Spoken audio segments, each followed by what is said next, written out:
And thank you very much for joining us on State of Play. Raymond, I don't know if you recall that this week the former president started this corruption banter with the incumbent government, the president. So on Sunday, over the weekend, he did this interaction on social media where he decided to isolate a fair piece of what he was saying to attack Nanado's record on corruption. Of course, repeated the point about him being a clearing agent. And said a fair bit about the corruption fight. Nanado bought that bait, hook, line, and sinker. And the next day, when they inaugurated the new Attorney General building, Law House, he then decided to mention him by name and also then try and dismiss the tag of being a clearing agent. And then goes on to talk about the success of his anti-corruption crusade, etc., etc., etc. You can't help but have a conversation about it. And for me, this is why. Every election year, the subject of corruption is possibly one of the most central themes driving the campaigns, but also people's choices. It is so powerful a tool that when effectively deployed, the masses latch onto it. It is so easy to understand because you can, the local languages have it can be interpreted into local language. You can understand it. Yeah, everywhere. It's like a right? And it's easy to grasp. Yeah, exactly. It's very easy. You don't need to there are no complexities around it. Yes. So it's a very effective campaign tool. In fact, if you are an opponent, you can successfully brand your competitor as corrupt and have a few examples to back that point. Then you are on your way to getting people to dislike him at the polls. So that is why I thought this was interesting. But I also thought it was interesting because the president sort of responded to it and the way he did and being very direct and mentioning John Mahama by name. Sometimes he would do it, but he would not mention him by name. Yeah. He would, go skirt around the issue, but address it nonetheless. But this one, he was clear in mentioning his name. It is very obvious that in the next 6 months, the president is interested in protecting his legacy. That's important for him. And he does not want his legacy to be, when you mention Akufo-Addo, you remember clearing agent. Yeah. Right? That's true, yeah. So he is deliberately trying to fight it. But I wonder whether that's a good strategy, because the more you fight it, the more it spreads. And the more they even feel that this will stick. Exactly. Keep to it. It means you're worried. It means you're worried. It means you're actually giving them a hearing. You're actually thinking about it. And if I'm an opponent, I realize that, this is getting somewhere. I'm going to do more, not less. Right? Yeah. So I don't know whether that is a good strategy. I mean, if it's not a third, or if you like, it's the third or the fourth attempt by the president to actually dismiss clearing agent title. It was first, it sounded like, he would respond to it. Mostly he would respond to the general issues of corruption. He would say that governance is serious business and that if anybody levels allegation, you should bring proof and all of the other things. But in the last 2 or 3, he zeroed in on the expression itself, clearing agents. And and you see, we know clearing agents, right? Ideally, clearing agents are the guys who help you at the port, clear your goods. Now, it's become clearing agent because of the accusation that the president, even though he does not say, go clear them, has a way of getting his people covered or protected when it comes to corruption allegations. And several of them, from the complaints about work he's doing, the police is doing the same thing, a man ends up being cleared through to, in fact, the beginning, the NDC had issued a lot of accusations, including the cash for seat, yes, remember that one up in Parliament, and the probe was constituted. So, and they come from a background. President Akufo-Addo really, really used corruption in 2016. It reached the point, whether you have evidence or not, you would believe that the NDC administration that left office, and particularly John Dramani Mahama, was corrupt. And it was sunk in deeply. And vice presidential candidate at the time, Dr. Bawumia, equally added on to that pack. he was so categorical. And 2 words they use for John Dramani Mahama. It's either they are calling him incompetent or they are calling him corrupt. You get the point? Yeah. So they refer all of these things. Coming back, President Akufo-Addo used to say that, I don't know if you still remember that expression. The Anas principle. Yeah, exactly. Yeah. The Anas principle. Yes. That's Mills. Yes. He said, oh yes, I'll use the Anas principle. It should be something that can be deployed to make sure that we get people who are corrupt, who may not necessarily be caught in the normal schemes that determine who is corrupt. Now, it is to say that the man is departing from the original creed. And let's not get it wrong. Prior to coming into office, there are many who believe that President Akufo-Addo was incorruptible. Yeah. He said when they were sharing lands, he didn't partake in them. He had stayed in his own home. When they were doing other things, cars, he didn't partake in them. So you cannot really attach any corruption to President Akufo-Addo prior to coming into office. Yeah. Then even when he came to office, you could recall that in the beginning, some people could separate the individuals from the president when it comes to some of these deals. But one seminal point came from Martin Amidu when he called him the mother serpent of corruption. Yeah. I think that tag is getting to the president. That if he doesn't take care, yes. If he doesn't correct it, because the event and the place and the correction, they seem very far from each other. I hope you get my point. Yeah, the law house, and yeah, of course, it's rule of law, and that the right process ought to be taken, and that it's expected that you follow due process. Yeah. But for him to chip in that, and say, you have all heard the serial, he said serial loser or serial contester, so then that's what he called former President Mahama. You could see the man is worried about the Very worried. Yes, and you see, President Akufo-Addo has a way of responding. He may not even name you. He will just say that I've heard people are saying this and that he's ill-informed and all of that. But this one, he went frontal. He went for him, trying to say, hey, you don't know what you're talking about. Absolutely. And that I want to dismiss this tag. And he could have even said without referring to the clearing agent tag. Yeah. But he was insisting on referencing what he is being called. Now, if I check, when he said that, the response on social media was for the NDC social media people to repeat the clearing agent tag. It's almost as if, like, I mean, this is a perfect opportunity for us to pile on, to say whatever we want to say in that space. My difficulty is I'm unable, and I think about it deeply this way, I'm unable to divorce myself from who the target here is supposed to be. Yeah. First, yes, you can target President Akufo-Addo and the NPP. Yeah. And you can say Vice President Bawumia is inextricably intertwined with President Akufo-Addo and the NPP. But if it appears that your target's only President Akufo-Addo, would it necessarily be a blot on the main guy you are contesting? I am also struggling to get that part clarified. The part of my brain that tells me it is party you should go for, which is party NPP. You should let the people know, because Mahama failed to separate himself from the NDC after 8 years. When he kept on saying, he said, oh, Mahama is good for his second term. Yeah. But the NDC had done 8 years. It was very difficult for him to understand him, even though they kept drumming that home. They kept saying that, yes, it's Mahama's second term. Mahama in the second term, he's vying for a second term, and they kept repeating that. But in the minds of many people, it is the NDC that had finished 2 terms. And I'm talking about 2016 here. So, is it more prudent to go after, if you want to tag anybody with corruption, to go after Bawumia, or Akufo-Addo, or the party NPP, or all 3? And would it be a prudent use of your targeting and resource to consistently be targeting Akufo-Addo instead of Bawumia or the NPP? I don't know if you are getting my point.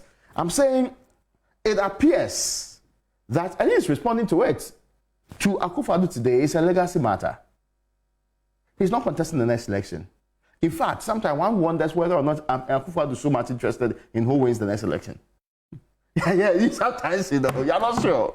But if your target is William Adodankwa Akufo-Addo, William Adodankwa Akufo-Addo is leaving office, will people be able to extricate Bawumia from that team and say, well, but what has Bawumia done?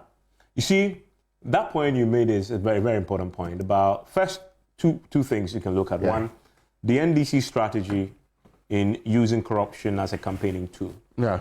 Do you hang it around the president, his government, or the party? Or the party. Okay. So what John Mahama did gives us a sense of how they want to play this. Mm-hmm. It was more about Nana Addo. Yeah. Right? And the reason why it's dangerous is because Nana Addo took the bait. That we'll come to that. The reason why I believe that strategy is actually helps Bawumia is this. If your corruption strategy is around the incumbent president who isn't on the ballot in December, you are indirectly admitting that you don't have anything, you have nothing on the actual candidate on the ballot for the MPP in elections on corruption. Yeah. I mean, it's a signal that... Yeah, you have to be admitting that because you are not contesting him. Because you're on the ballot. Yes. You're not contesting Akufo-Addo. Yeah. You're contesting Bawumia. Yeah. So your attack should be him, right? As far as corruption is concerned. But if your focus is on the president, then you're indirectly admitting that you have nothing on Bawumia. Which will be surprising for a political party going into a contest with you. I mean, see, what you can do, and politicians don't necessarily wait for the truth before they stick something on you. In fact, they don't only, I mean, they are not running a church business. They are not truth sayers. You have to throw them out and hope it sticks. Yes, if they were truth sayers, there's no need for fact checking. yes. Because they sometimes they can close their eyes and say whatever they want to say. If you say it often enough, and people tend to believe that you submit evidence that's close to it. Yeah. It leads people in that direction. But I have observed that to be so that's where my difficulty is. Maybe the plan is that we are going after the party with Akufo-Addo at the helm of it now. So that if we damage the party well enough, people will decide that I'm not voting anything MPP, which would affect Mahmoud Bawumia, which maybe be... That's better than attacking Nana Addo. Yes, you hear my point. Definitely better than attacking Nana Addo. Yes, because after Akufo-Addo, frankly, he's almost done and dusted. It's lame duck. Yes, lame duck president. He's transitioning. He can respond. He can even say whatever he wants to say. But you have a target in the race. You have some competitor. A competitor who still can even reference corruption. So who, given the opportunity, will even say that unlike the Guinea fowls during your time, this is what we are doing. I hope you get the point. Yeah. He is basically saying that, you didn't do what you're supposed to do. Recently, they've been listing what he initiated as vice president, saying that when you're vice president, you didn't initiate a single policy. So he says it's something 30, this one 0 or something like that. I mean, think about it. The frontal attack is you. Yeah. But it appears you have 3 different levels that you are dealing with. If I were advising the NDC, every attention, even if, and I like the way sometimes, it used to be done to Mills and Mahama, the Mills Mahama administration, vice president, president. Then now you hear the way Apak and Co do the Nana Addo Bawumia administration. I even thought they could bring Bawumia forward. Frankly, see, because you have 6 months to an election. The better you are at discrediting your candidate, your opponents, you are improving your chances of doing so.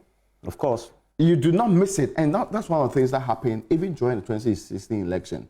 Yeah. It reached the point, Bawumia was attacking John Dramani Mahama when the NDC was targeting Akufo-Addo still. Yeah. So it was almost as if Akufo-Addo is almost being elevated above the conversation by the MPP. And then Bawumia is the one taking fire. The NDC bought the bait because they started attacking. And they're still engaging him on that. Yeah, they're attacking the so when they switch to running mates instead of the guy on the ballot. Again, I am not sure whether that will change. Because, and he too, he will not keep quiet. The president once in a while, he has opportunity, he has platforms. He can relax and give it to you every week. In fact, the president calls press conference every week, will be covered. So he has a play in there. I just hope that if the NDC wants to really target properly, they'll also direct attention to Bawumia in every step. Not only scrutiny. But on the subject of corruption, which is what we are talking about. Yeah, what would they say? What can they find that directly links to him or his office, right? That is the thing. And you made the point. I mean, in this game, NDC at one time had a propaganda secretary. Yeah. Right?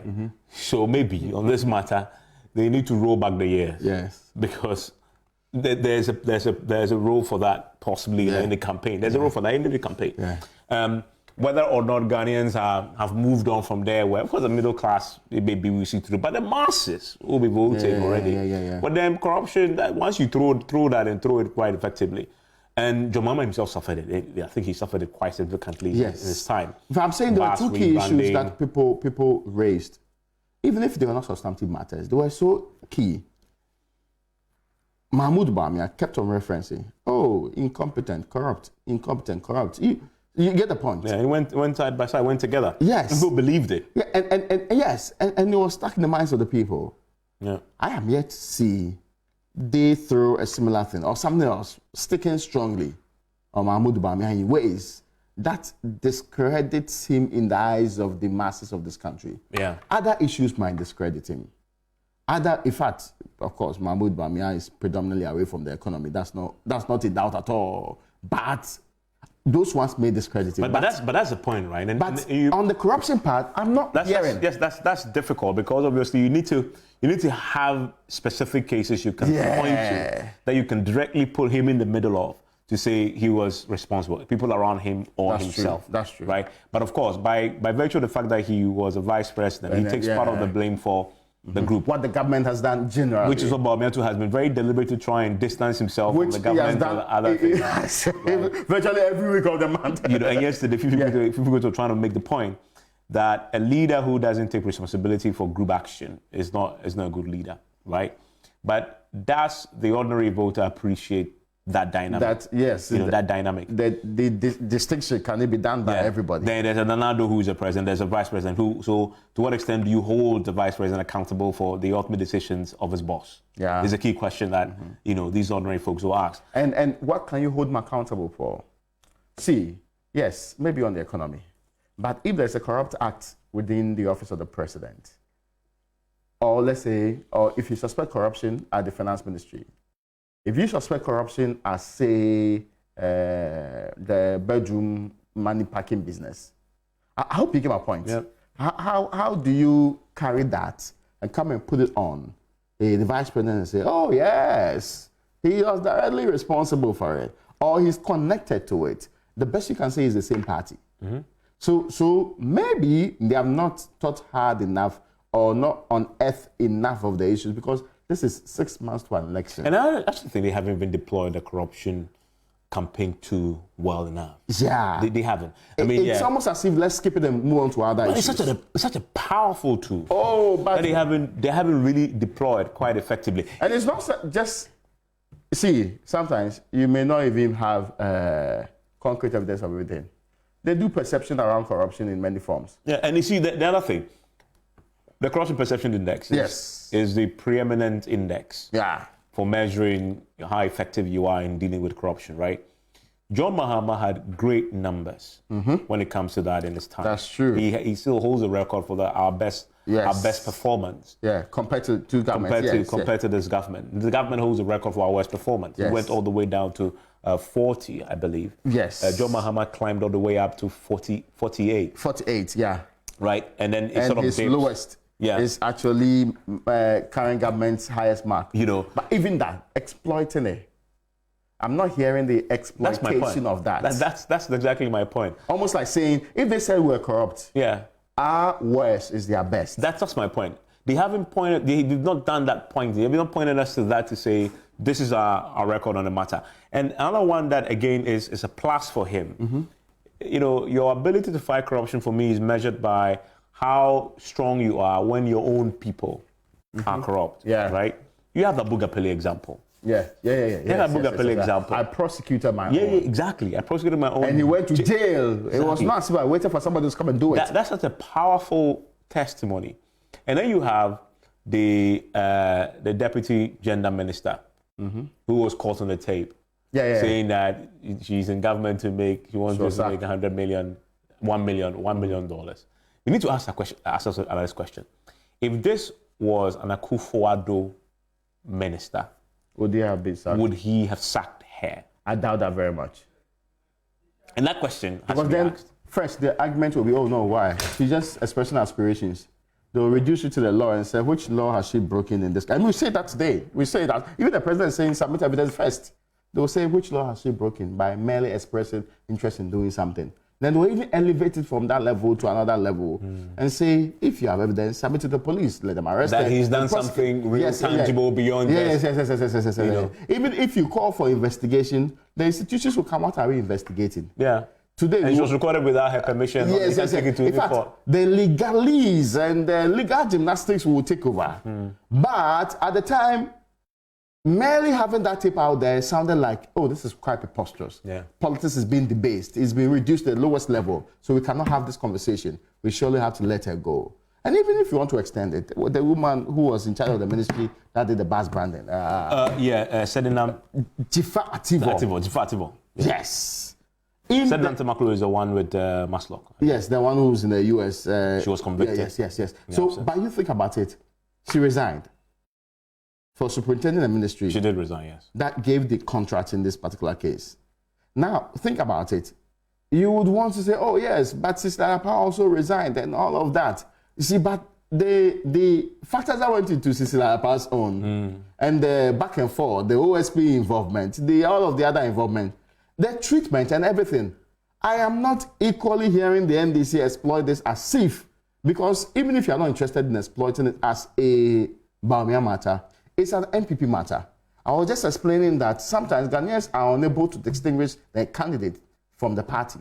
So they may not say that merely because you may not have been known to have done anything, the party has also not done anything. Yeah. And I will give you the example of how Mahama struggled to say, this is my second time I'm going for. It has nothing to do with the NDC's already done 8 years. Maybe that should also be explored properly. Or it is me that's not counting the number of times that they are exploiting these matters. Because it appears the NDC will not be making corruption a big matter. Yeah. It appears they do not, or they have other things of interest to them. It appears this is not the biggest problem they have on their hands, or it's not in their toolbox. One of the biggest issues they want to put out there and say, we told you they were corrupt. They have shown they were corrupt, and you should stick it to them every other time. And more importantly, how you connect it to Bawumia is where the difficulty has been. Where the fact that we are even raising it, and we are observers, the fact that observers are raising it should tell you every single story. Yeah. Because if we, who should be hearing every one of those issues, are wondering where they have been hiding those claims and those accusations, then ask yourself, how about the other person who gets what is received and shared to them? You get my point? Yeah, of course. So listen, as for this corruption matter, it'll rumble on until December 7th. We'll see who wins it. But if you put it in the context of Bawumia versus John Mahama, I'm not sure they are landing enough punches on. Yeah. The NDC is landing enough punches. Because should take it left, right, center. Because if the MPP really want to go out the corruption fight, a corruption battle, and they make it, you want to go at a corruption fight, and they dig up the... It's lacking in it's lacking in the environment. Yes. We should turn the camera so that they can see. There are plenty. They can direct one to the back. We can get him on it. And you see, that's the beauty of the two candidates this year. They all have a record. Yes. So if the MPP decides to go back to pre-2016, pre-2017, they can find a lot when it comes to corruption to remind us about. But would they have the courage to do that, considering how terrible this has been? I mean, you got just look at the corruption perception index; it tells the story in the last few years. would they want to really stir that honestness? Can they survive that if indeed they throw that? So, well, and there's a comparison done. Yeah. Anyway, we'll be hearing what's going to happen. 6 months, right? It's amazing. Is that around the corner? Eh? Yeah, 6 months. Yeah, if we take out December, because it's the first week of December, I voted. Exactly. So we have 5 months. 5 months. Yeah, 5 months. And some days. And then we'll see. Anyway, enjoy the rest of the day.